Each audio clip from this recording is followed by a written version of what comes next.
Hey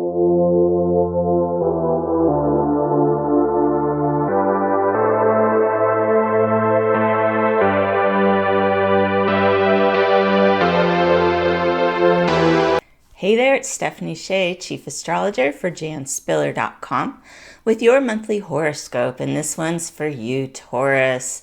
This is going to be a good month to regroup and wrap your head around the next steps. August has more forward momentum than a lot of the other months in 2020 because we've been working with what's known as inner planet retrogrades. The inner planets include Mercury, Venus, which is your ruling planet, and Mars. So we've had recently Mercury retrograde that ended in the middle of July.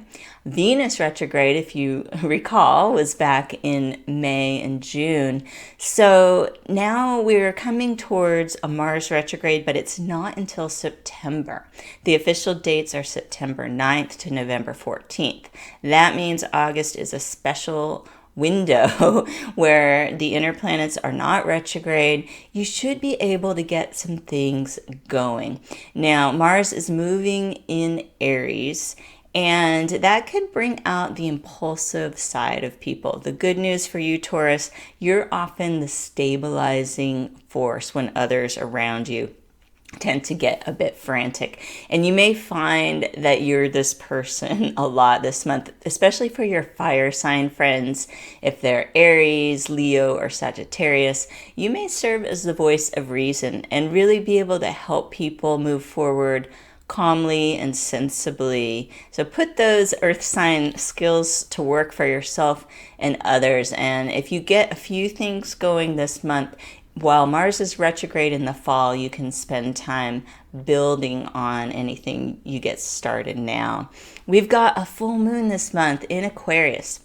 It's on August the 3rd, and it's highlighting the part of your chart that has to do with career.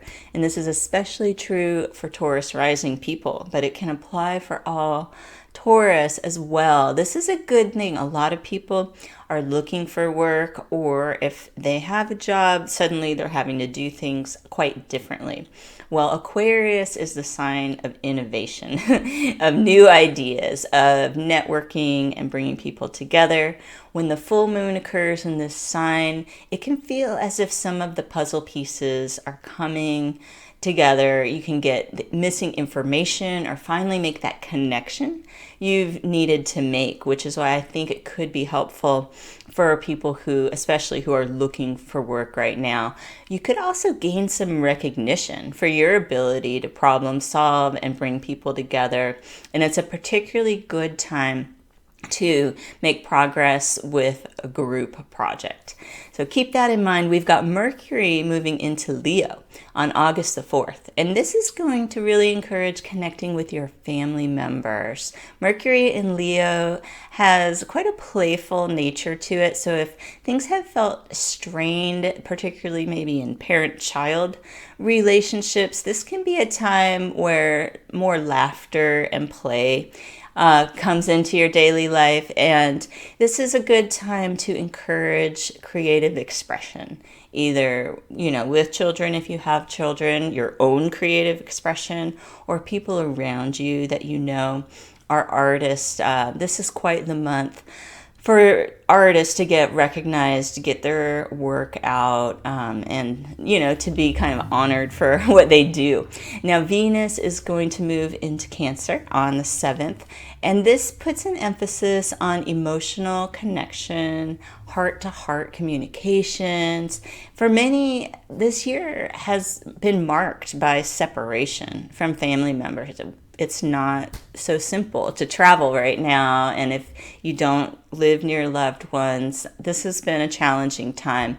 So with Venus in this loving sign of Cancer this month, it's helping to feel close, even if people are far away.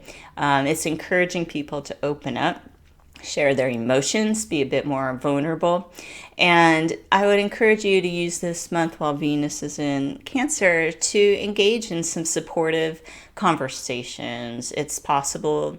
I think everybody's feeling a bit of insecurity these days, and sometimes just hearing some reassurance that you're there for someone or getting that from someone else can really turn your attitude around. So make the most of Venus in Cancer. We've got the Sun in Leo most of the month, and this month's new moon is also in Leo. It's on August the 18th. Now, this is a great new moon for Tauruses to set intentions related to home, family, security, and creativity.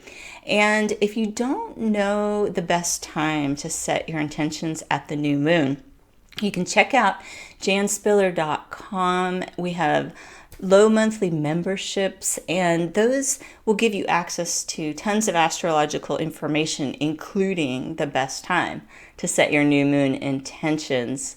You may know Jan Spiller wrote the book New Moon Astrology, which is all about working with each new moon to set your intention, and there's such a power, but it is often very specific times. And so this is where it's good to know that if you want to try working with that. So check that out. We end out the month with the Sun moving into Virgo on the 22nd. This makes the end of the month a great time to get organized and take charge of your time.